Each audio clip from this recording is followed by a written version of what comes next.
I know that you read lots and lots of annual reports, and I'm curious what you are reading for, if you would share that with us. But I'm more curious, because I think I know what you're reading for, if there are any disclosures, any further disclosures that you would like to see companies make in their financial reporting, or that the SEC require in financial reporting or proxies or other communications with their shareholders. And that would be for both you and for Mr. Munger. Yeah, the main thing that they can't mandate in annual reports, I really like to have, I like to know as much as I can about the person that's running it and how they think about the business and what's really going on in the business. In other words, I would like to have a report that would be identical to what if I owned half of a company but was away for a year and I had a partner who owned the other half. When I came back, that he would tell me about what had taken place during the past year and what he foresaw coming up and all of that. That is what I think the purpose of the report is. Now, the SEC mandates a lot of information, and some of that is helpful, but there's an intent behind the report. I mean, if it's a sales document, I'm less interested.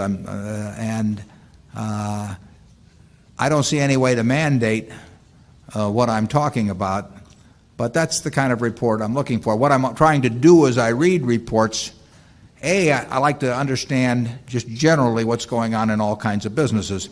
If we own stock in a company, in an industry, and there are 8 other companies that are in the same industry, I want to own or be on the mailing list for the reports for the other 8, because I can't understand how my company is doing unless I understand what the other 8 are doing. I want to have the perspective of, in terms of market share or what's going on in the business or their margins or the trend of margins or all kinds of things that I can't get unless I know. I can't be an intelligent owner of a business unless I know what all the other businesses in that industry are doing. And so I try to get that information out of a report. If I'm thinking about investing in a specific company, I try to size up their business and the people that are running it. And over the years, I found reading a lot of reports to be quite useful in terms of making business decisions at Berkshire. If we own a whole of a business, I want to own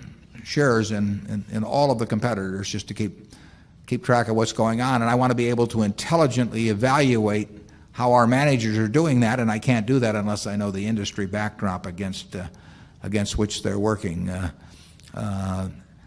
It's amazing, how well you can do in investing really with what I would call outside information. I find inside information, I'm not sure how useful that is, but outside information, there's all kinds of information around as to businesses, and you don't have to understand all of them, and you just have to understand the ones that you're thinking about getting in, and you can do it if you just, nobody will do it for you. You can't read. In my view, you can't read Wall Street reports and get anything out of them. You have to do it yourself and get your arms around it. I don't think we've ever gotten an idea, in 40 years from a Wall Street report, but we've gotten a lot of ideas from annual reports. Charlie? What I find is that it takes a long time to read the annual report, even if it's a comparatively simple business. Because if you really are trying to understand it, it's not a bit easy.